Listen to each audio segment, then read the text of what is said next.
کراچی میں جرائم پیشہ عناصر کی بڑھتی ہوئی مذموم کارروائیوں کا احوال ہم آپ کو دکھائے جا رہے ہیں، اور اس احوال کے درمیان کچھ ایسے معاملات بھی ہیں جو ناقابل فہم ہی نہیں بلکہ ناقابل یقین ہیں۔ آگے کیا ہے، آئیے دیکھتے ہیں۔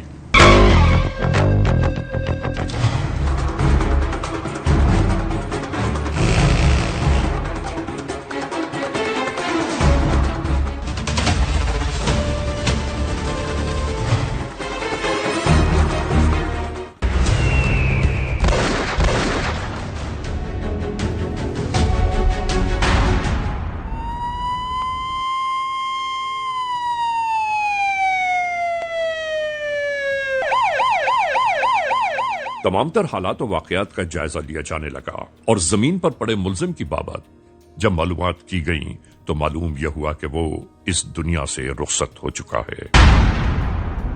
اسی تمام تر معاملے میں لوگوں سے معلومات حاصل کی جانے لگیں۔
تمام تر یکجا کی جانے والی اطلاعات کے باعث یہ معلوم ہوا کہ ایک مرد اور ایک خاتون تھیں کہ جنہوں نے آ کر یہاں واردات شروع کر دی، اور اس کے بعد کس طرح ایک شخص لٹنے والے کی گولی سے مارا گیا اور عورت لوٹا ہوا مال و اسباب اور اسلحہ لے کر موقع سے فرار ہونے میں کامیاب ہو گئی۔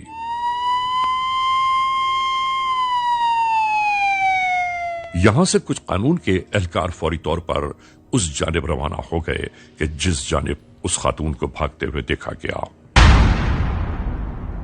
جیسے جیسے یہ اہلکار آگے بڑھتے چلے گئے، وہاں عوام نے ان کو بتایا کہ اس جانب وہ خاتون بھاگ رہی تھی۔ بس یہاں سے اس کا تعاقب شروع ہو گیا۔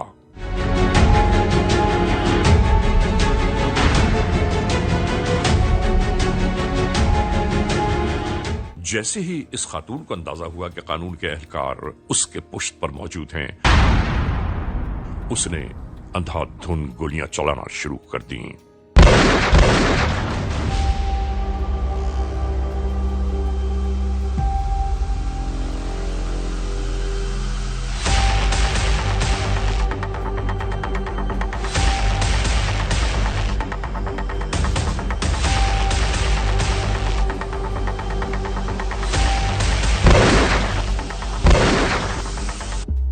آخر کار قانون کے ہاتھوں سے کون بچا ہے، اور یہی اس کے ساتھ بھی ہوا۔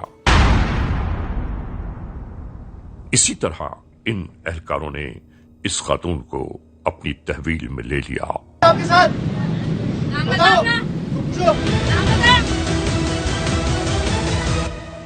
نام کیا ہے؟ نام بتاؤ۔ رضوان نام ہے۔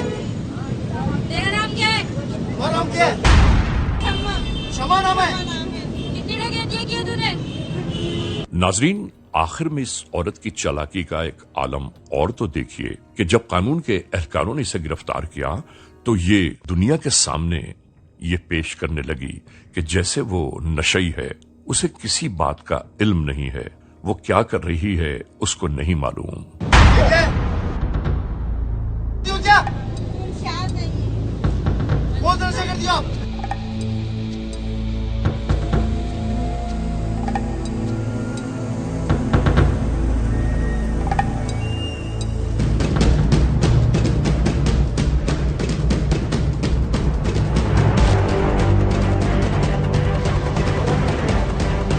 बेटा आप कर इसके।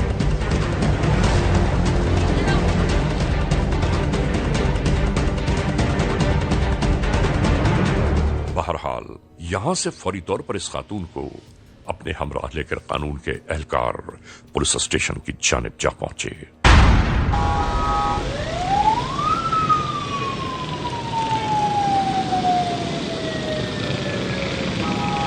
और वक्त के जाया किए बगैर यहां से शुरू हुई इंटेरोगेशन।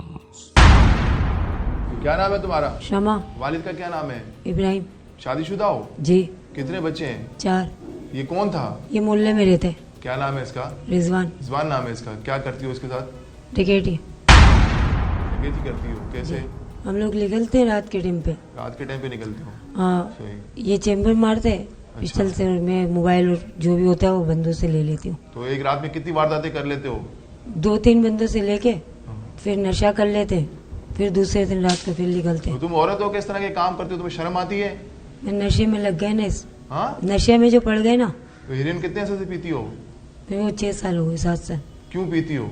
लग गई थी ऐसे। किसके साथ? इसी के साथ? दूसरे लड़कों के साथ लगी थी। अच्छा, हर रात कितनी वारदातें करती हो तुम? 2 से 3।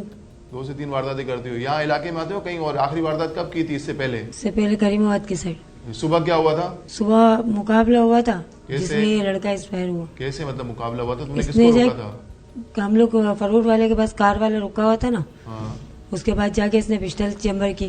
सही। मैंने उससे मोबाइल लिया। हम्म, उसको शक पड़ा, पता नहीं क्या, उसने गोली चला दी हम्म। जो मेरे साथ था। हम्म, फिर इसने अपने बचाव के लिए मारी सही। तो उसमें मेरे साथ वाले को लग गई। तुम्हें शर्म आती है? तुम्हारी वजह से हम दीगर फैमिलीज को भी चेक करते हैं, तुम्हारी ये हालतें हैं। नहीं, गवर्नमेंट रोकती है, वो लेडीज देख के छोड़ देती है। तो असला किसके पास होता है? मेरे पास। तुम्हारे बैग में होता है? जी। वो जब फायरिंग कर रहा था तुम्हें खौफ नहीं आया कि तुम्हें गोली लग जाएगी? मैं भाग रही थी ना, क्यों भाग रही थी? बचने के तो लिए। जमीन पे बैठ जाती, तुम्हें गोली लग जाती, तुम्हारे बच्चों का क्या होता? दूसरी साइड से मोबाइल आ रही थी, हम्म। मैंने कहा इनसे पिस्टल मेरे हाथ में मुकाबला करते हुए चली जाऊंगी। पुलिस से मुकाबला करती हुई चली जाती? जी। फिर तुम्हें क्या है, इससे पहले भी तुम्हें कोई फायरिंग की एक्सपीरियंस है? पिस्टल चलाना आती है तुम्हें? बस देखिए चलाने। जब तुम्हें पुलिस ने पकड़ा तब तुम फायरिंग करी थी ना? जी। कभी स्नैप चेकिंग में तुम्हें पुलिस ने कभी रोका? नहीं, चेक किया उन्होंने, मतलब परस तक नहीं है, हम लोगों ने बहाना कर दिया, मैयत में जा रहे हैं, सही। हॉस्पिटल जा रहे हैं। तेजी से निकल गए। जी। तुम्हें शर्म आनी चाहिए, तुम्हारी वजह से दीगर फैमिलीज भी डिस्टर्ब होती हैं। इससे पहले जेल गई हो? जी। कितनी दफा? एक ही बार। किस केस में? कितना अरसा बंद रही हो? 3 महीने। अभी क्या करें तुम्हारे साथ? छोड़ दें, माफ कर दें। तुम हमें माफ कर देती हैं? अगर किसी पुलिस मुलाजिम, तुम्हारे हाथ में तो पिस्टल थी, अगर हमें गोली लग जाती फिर? अब कभी नहीं होगी इस गलती ना, माफ कर दें। इस दफा इंशाल्लाह ऐसा केस बनाऊं कभी वारदात करने का आप सोचोगे ही नहीं। बीबी, तुम्हें पता है कि तुमने कितना बड़ा जुर्म किया है? ये 324 केस बनेगा तुम्हारे खिलाफ, 324 की दफात लगेगी और जिसकी सजा कम से कम 10 साल है। नाजरीन, हमेशा हम जराइम के अहवाल आप तक इसलिए पहुंचाते हैं कि आपको अंदाजा हो इस बात का कि कहां किस मोड़ पर क्या हो रहा है और जराइम पेश अनासर से किस तरह हम महफूज रह सकते हैं। ले जाओ इसको। नाजरीन, criminals most wanted case episode में आपने देखा होने वाले जराइम की बाबत कुछ अहवाल। हम ये नहीं कहते कि ये जराइम की वारदातें खत्म हो गईं, बल्कि नहीं मालूम कहां किस मोड़ पर किस जगह जुर्म का कोई नया पहलू आश्कार हो रहा हो। हम कानून बनाने वाले इदारों और कानून के एहलकारों से ये जरूर गुजारिश इल्तिजा करना चाहते हैं कि खुदारा अवामुन नास को इस अफरीद से निजात दिलाएं, क्योंकि देखिए माह रमजानुल मुबारक बीत रहा है और माह रमजानुल मुबारक के दरमियान हर एक खरीदारी के लिए निकलता है। کوئی موٹر سائیکل پر ہے، کوئی پیدل ہے، کوئی کار پر ہے، لیکن زندگیاں تو سب کی برابر ہیں۔ ان سب کو تحفظ دیجیے، اور خاص طور سے میں وزیر اعلیٰ سندھ سے ضرور گزارش کرنا چاہتا ہوں کہ ایسا فول پروف انتظام کروائیں اس بار ماہ رمضان المبارک میں کہ ہر ایک دل کھول کر خریداری کر سکے، اپنے بچوں کو لے کر بازاروں میں جا سکے۔ بہرحال آج کے اس ایپیسوڈ کو اس موڑ پر اختتام تک پہنچاتے ہوئے ہمیشہ ہی کی طرح آپ تمام معزز خواتین اور حضرات سے صرف یہی تو کہنا ہے کہ اگر خدا نہ خواستہ ایسے حالات، ایسے واقعات، ایسے معاملات ملک کے کسی بھی کونے میں رونما ہوئے ہیں یا ہو رہے ہیں تو براہ کرم قانون کے ہاتھ مضبوط کیجیے، ہمیں اطلاع دیجیے، اور یاد رکھیے کہ اطلاع دینے والے کا نام ہمیشہ ہی صیغہ راز میں رکھا جاتا ہے۔